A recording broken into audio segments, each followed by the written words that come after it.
Eu vou mostrar para vocês 3 regras básicas que todo bom matemático adota na resolução dos exercícios, no acabamento do resultado final.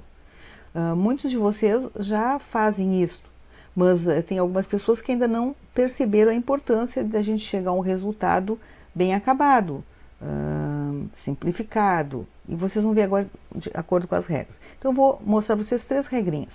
Primeiro, em caso de números racionais, de razão, de fração, simplificar tudo que for possível. Por exemplo, vocês resolveram um exercício e chegaram no seguinte resultado: 12/16. Está correto? Sim, está correto. Mas o que nós temos que fazer? Nós temos que simplificar tudo que for possível, até tornar uma fração irredutível. Então aqui eu vou simplificar por 2. Aqui dá 6, aqui dá 8. Tá pronto? Ainda não. Dá para simplificar por 2 novamente. Vai dar 3 e aqui vai dar 4. Agora sim, chegamos a um resultado que é uma fração irredutível. Então, este resultado está correto, este resultado está correto, né? E este resultado está correto. Mas nós vamos adotar sempre o que for mais simplificado, ou seja, o que se tornou uma fração irredutível. Ou então, no caso, por exemplo, eu obtive aqui 100/50, está correto? Está correto. Mas o que nós vamos fazer? Nós vamos dividir para obter um resultado que não dá mais para simplificar. Porque aqui eu dividi por 50, deu 2, aqui eu dividi por 50, deu 1.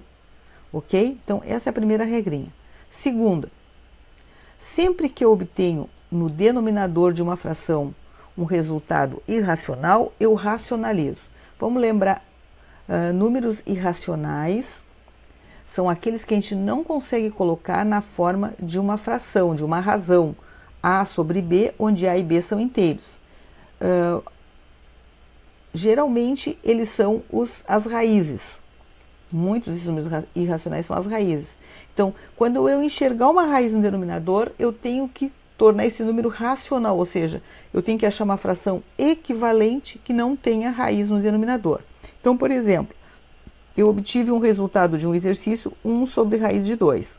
Então, como é que eu racionalizo? Eu gravei uma aula especificamente lá no canal de Matemática Básica FIPEL sobre racionalização. Vocês vão lá e deem uma olhadinha para dar uma recordada. Mas aqui eu só vou citar para vocês lembrarem. Neste caso, o que eu faço? Eu tenho que achar uma fração equivalente a essa, né, que não tenha a raiz de 2. Como é que eu faço para tirar essa raiz de 2 aqui? Eu multiplico por ela mesma. Então, se eu multiplicar por raiz de 2 e raiz de 2, não altera essa fração, porque raiz de 2 sobre raiz de 2 é igual a 1. Ou seja, estou multiplicando o numerador e o denominador pelo mesmo valor. Então, não alterei este resultado. Então, eu vou obter aqui 1 sobre raiz de 2, 1 vezes raiz de 2, raiz de 2. Raiz de 2 vezes raiz de 2, dá raiz de 2 na segunda. Então, eu posso extrair aqui raiz com a potência 2 e vou obter o resultado raiz de 2 sobre 2. Um outro exemplo. 2 sobre raiz cúbica de 5. Eu quero tirar essa raiz do denominador. Então, vou multiplicar por... Agora, observe, como aqui eu tenho raiz cúbica, eu teria que ter um 5 na terceira aqui.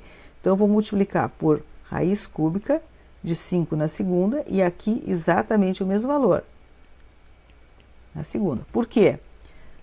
Aqui eu vou ficar 2 vezes raiz cúbica de 5 na segunda. E aqui embaixo eu vou ficar raiz cúbica. Ó, quando eu multiplico, aqui é 5 na 1 com 5 na 2, eu somo os expoentes 5 na 3. Então, agora eu posso simplificar. Eu vou ficar com 2 raiz cúbica de 5 na segunda sobre 5. Então, o que eu fiz foi encontrar uma fração equivalente que não tivesse um número irracional no denominador, ok? E por último, só um detalhezinho que às vezes vocês não percebem. Vocês fizeram um resultado lá, um exercício, e obtiveram o resultado 1/3. Aí a maioria divide. 0, 3, 3, 3, 3. Aqui dá uma divisão periódica. O que acontece? Este resultado aqui é um resultado exato. Este aqui é um valor aproximado. porque isso é uma dízima. Então, vocês vão seguir até o infinito colocando 3 aqui, vocês nunca vão chegar no valor 1/3. Cada vez se aproximam mais, mas não é 1/3. Então, nessa situação, é preferível deixar na forma de fração. Quando dá uma dízima periódica, é preferível deixar na forma de fração. A não ser que, por exemplo, vocês obtenham o resultado que é exato. 1/4 vai dar 0,25.